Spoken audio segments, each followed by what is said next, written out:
දැන් ලෝකයේ තියෙන උසම මුර්ගන්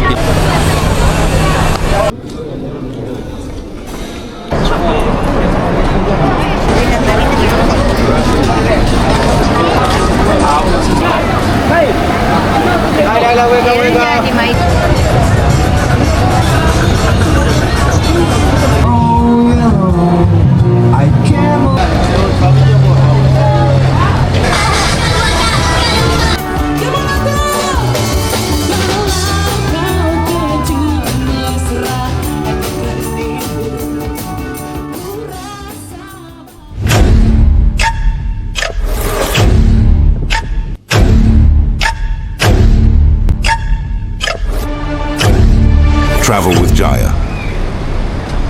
Welcome to my channel. Malaysia vlog series එකේ දෙවෙනි වීඩියෝ එක තමයි මේක. පළවෙනි වීඩියෝ එක දැක්කේ නැත්නම් මගේ channel එකේ තියෙනවා පළවෙනි වීඩියෝ එක ගිහින් බලන්න. අමතක නොකර channel එක subscribe කරන්න. මම දැන් ඉන්නේ බටු කේව්ස් එකේ. බටු කේව්ස් තියෙන සාමාන්‍ය කුවාලාලම්පූර් ඉඳලා කිලෝමීටර් 13ක් විතර වෙන්න බටු කේව්ස් පිටලා තියෙනවා. කේව්ස් වල මේ මට පිටිපස්සෙන් තියෙන පිළිමය මුර්ගන් පිළිමය සාමාන්‍ය අඩි 140ක් විතර උස පිළිමයක්. ඒක තමයි දැන් ලෝකයේ තියෙන උසම මුර්ගන් පිළිමය ලෙස සැලකෙන්නේ.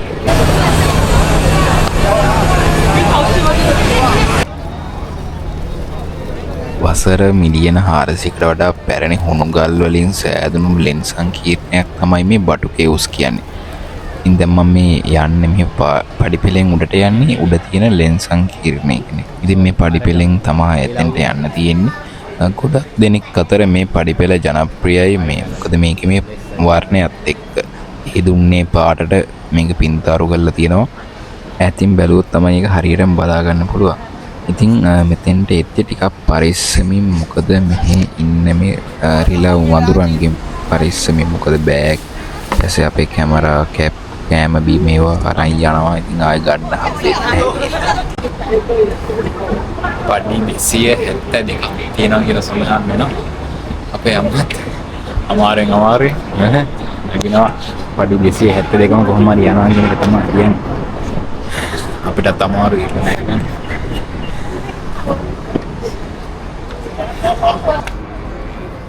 පඩිපෙළ ටික නැගලා උඩට ගියාට පස්සේ අපිට හම්බ වෙනවා Hindu භක්තිකයන්ගේ කෝවිල් කිහිපයක්. 1890 ගණන් වල තම්බුසාමි පෙල්ලේ කියලා මේ ඉන්දියානු ව්‍යාපාරිකයෙක් තමයි මේ ලෙන Hindu භක්තිකයන්ගේ වන්දනා ස්ථානයක් ලෙස නම් කරලා තියෙන්නේ. මේකට ප්‍රධාන හේතුව තමයි මේ ලෙනේ උඩ තියෙන ප්‍රධාන ලෙනේ හැඩය මුර්ගන් දෙවියන්ගේ ආයුධය කියන්නේ බේල් එකේ හැඩයට සමාන හින්දා මේක Hindu භක්තිකයන්ට පූජනීය ස්ථානයක් දෙන්න නම් කරලා තියෙනවා.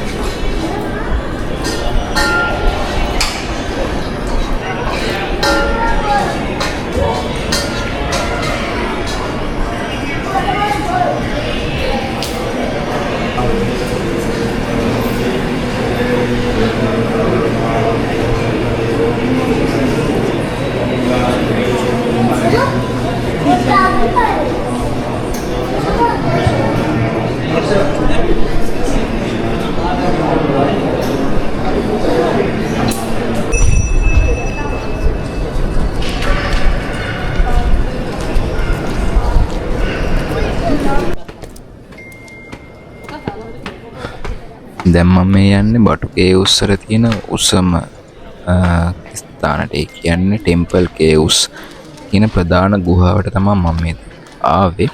මේ වගේ මෙතන තියෙන ප්‍රධාන Hindu කෝවිල්. මේ ගුහාවේ වහලේ අඩි 300කට වඩා ඉහළින් තමයි පිහිටලා තියෙන්නේ. ඒත් එක්ක මේකේ තියෙනවා මේ වලට පේන විශාල ස්වාභාවික සිදුර. එකකින් ඉර එළිය මේ ගුහාව ඇතුළට ගෙනත් දෙනවා. ඒක ෆොටෝස් වලටත් ගොඩක් ලස්සනයි.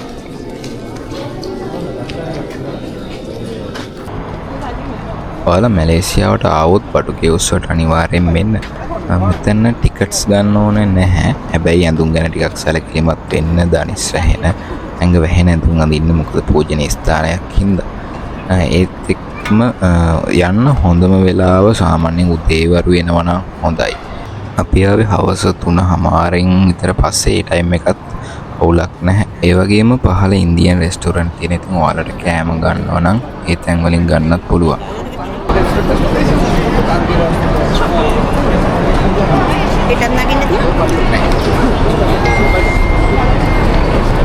බටුකේ උස්සලින් පස්සේ අපි ආයෙත් හොටෙල් එකට ගිහිල්ලා රෑ වෙලා ආව. මැලේසියාවේ ගොඩක් ෆේමස් සහ බිසි ඒරියා එකක් වෙන මේ බුකිත් බින්තෑන් වල තියෙන ජලාන් නාලෝර කියන මේ ෆුඩ් ස්ට්‍රීට් එකට.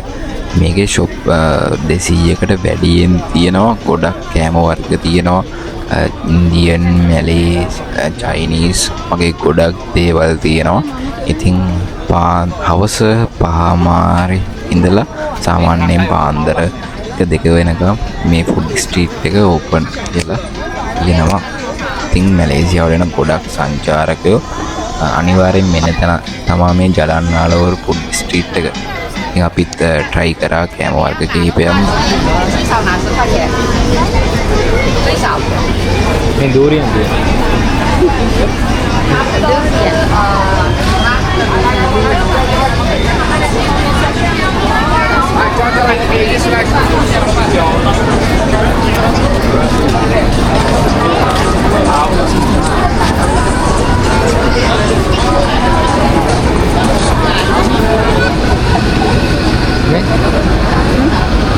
Hello.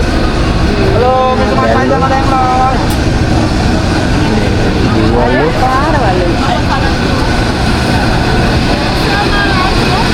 ඔයාලා එද්දී සාමාන්‍යයෙන් අපේ කෑෂ් තියාගෙන එන්න. මොකද හුඟක් ෂොප් වල පොඩි ෂොප් නිසා කාඩ් පේමන්ට් නැහැ. කෑෂ් පේමන්ට් විතරයි තියෙන්නේ. පොඩි ගණන් වල ඉඳන් රෙගින් මම හිතන්නේ 3-5 ඉඳන් වගේ උඩට කෑම වර්ග තියෙනවා. කෑම වර්ගයට අමතරව තවත් ෂොප් තියෙනවා. හුඟක්ම තියෙන්නේ කෑම වර්ග තමයි. ඉන්දියන්, තායි ඒ වගේ ගොඩක් දේවල් තියෙනවා. ඉතින් එකම තැනකින් රටවල් ගොඩක කෑම try කරන්න ඕන නම් ඉතින් මෙතෙන්ට එන්න.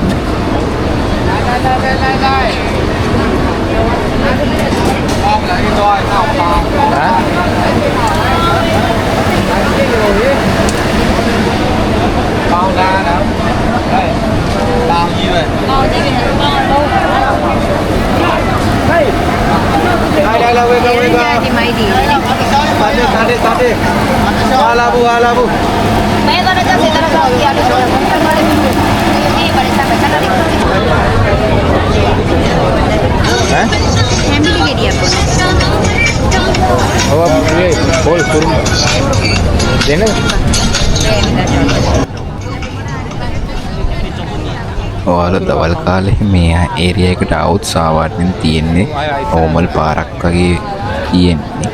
ඉතින් රැට සාමාන්‍යයෙන් හවස 4-5 වුණාන් පස්සේ මේ කට්ටිය ලයිට්ස් දාලා ඊට පස්සේ මේ වටේ රෙස්ටොරන්ට් එකේ එළියට දාලා එහෙම හදලා තියෙනවා. ඒක වෙනම වයිබ් එකක් විදියට ස්ට්‍රීට් ෆුඩ් වයිබ් එකට හදනවා. ඔයාලට මේ පේන්න තියෙන මකරුන්ගේ නිර්මාණය වගේ පොඩි පොඩි ක්‍රාෆ්ට් අයිටම් මෙතන ඉන්න මේ මිනිස්සයා ආබාධ මිනිස්සෙක් යට ඇවිද ගන්න බෑ. එයා සම්පූර්ණ අතින් හදන කම්බි වලින් තින් හදන නිර්මාණ කීපයක් hier තියෙන්නේ.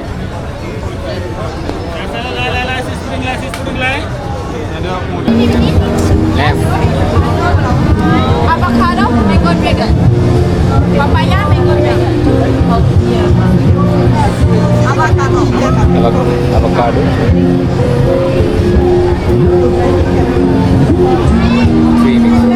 Mana tiene? Avocado, dragon fruit, mango. තුනම තියෙනවා. This one has This one. One. Araya. Ini udah baik. Thank you.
halal.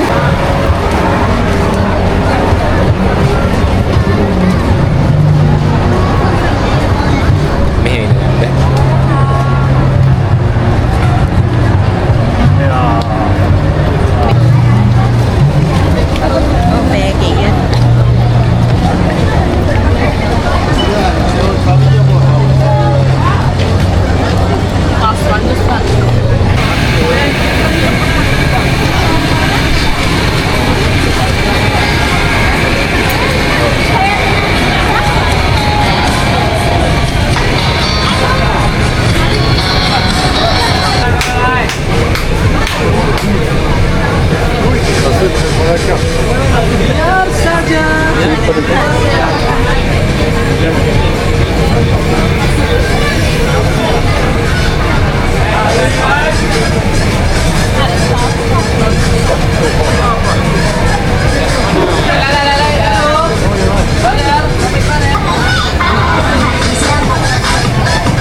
What's this? Ketchup, chili, mayonnaise, cheese. ketchup and mayonnaise little bit.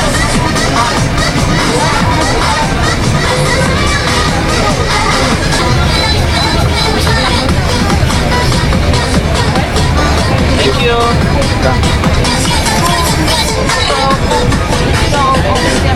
and sweet bread.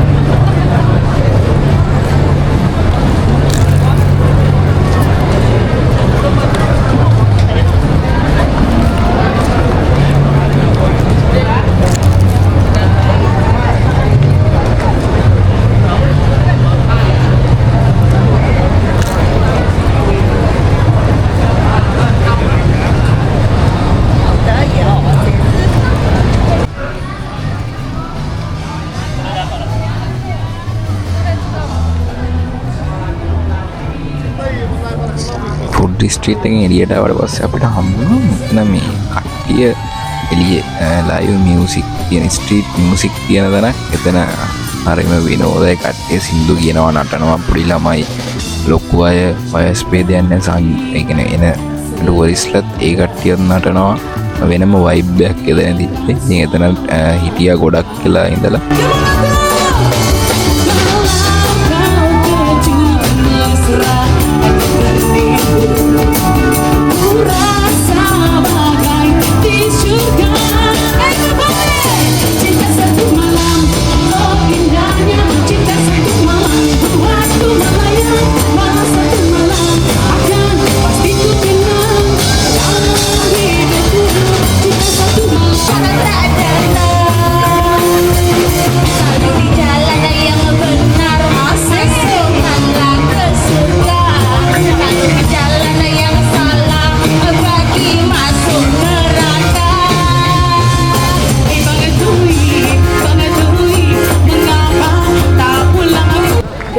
ඉතින් Malaysia tour එකේ දෙවෙනි blog එක මෙතනින් ඉවරයි. ආයෙත් blog එකකින් set වෙමු. මතක් කරලා channel එක subscribe කරලා තියාගන්න. ගිහින් එන්නම්. ජය වේවා.